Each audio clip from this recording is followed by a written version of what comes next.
Tammejuure talu perenaine Anita on neid väravaid viimasel nädalal külla saabuvatele ajakirjanikele mitmel puhul avanud. Eks nad ole ka ise selle eest hea seisnud, et see nii oleks. Selleks, et nende mõtted ja nägemus eelmisel aastal toimunud sündmustest jõuaks võimalikult paljudeni. Põhiline jututeema, mida üritatakse selgitada, on ikkagi 20. veebruaril kohtus kõlanud otsus peretütre Kairi Kuusemaa süüasjas. Just need aspektid, mida uurimine nende meelest arvesse ei võtnud. Meie tänane käik on aga lisaks veel ajendatud sellest, et näha joonistusi, mis visandatud Kairi poolt alates sellest perioodist, kui ta eelmise aasta suve alguses peeti kinni Marokos. Need on Maroko pildid siin. Ja ma arvan, et need on Marokost rohkem need... Kas ma loen siit sellest joonistusest välja alandust? Ja. Ma ei tea, mis see tähendab. Ma pannud ei oska inglise keelt, aga siin on inimesed, kõik. Need on vangivalvurid. Siin on vangivalvur mingisugune. Kas ta on ise ka rääkinud, et ta on nagu alandati selles? Seda saab sealt tagant lugeda kohe. Ta on kõik teemad taha kirjutanud. Kõik oleneb sellest, mida sa endast mõtled. Ning mida sa püüad teada, kas sinu eesmärk on elada rahus, rõõmus ja armastuses, et siis ei leidu vägivallale kohta. Vanglas hoita alasti neid. No seda ma mõtlengi, et siit ju nendest fotodest või nendest joonistust, vabandust, tulebki välja ju alandus.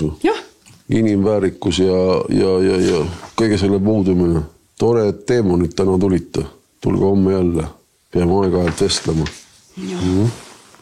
Vanemate väitel ta noorena väga palju ei joonistanud, kuid nüüd, kui tuleb kinnipidamise asutuses viibida turvakaarutlustele eraldatuna, on joonistamine olnud üks nende tunnete väljaelamise viis. Joonistused on kenasti kuupäevaliselt dateeritud ning sisemine läbielamine on pandud ka kirja tahaküljele. Oota, siin on 3 naiste omast või?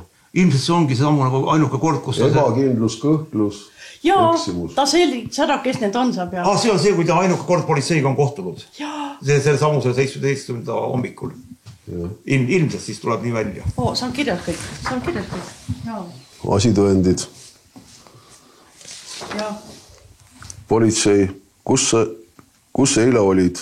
Kairi, tööl olin. Politsei ei või olla. Tema ihupesu riputati üles. Asitõendid. Seda uuriti. Uuri ja puuri. Puhta mõistuse kriitika. Õigus inimväärsusele, õigus hukkamõistule. See on päris sellised sõnumiga tööd kõik on ikkagi. Ta ei tee nii sama. Ütleme, kelle jaoks on sõnumid, kelle jaoks ei ole sõnumid.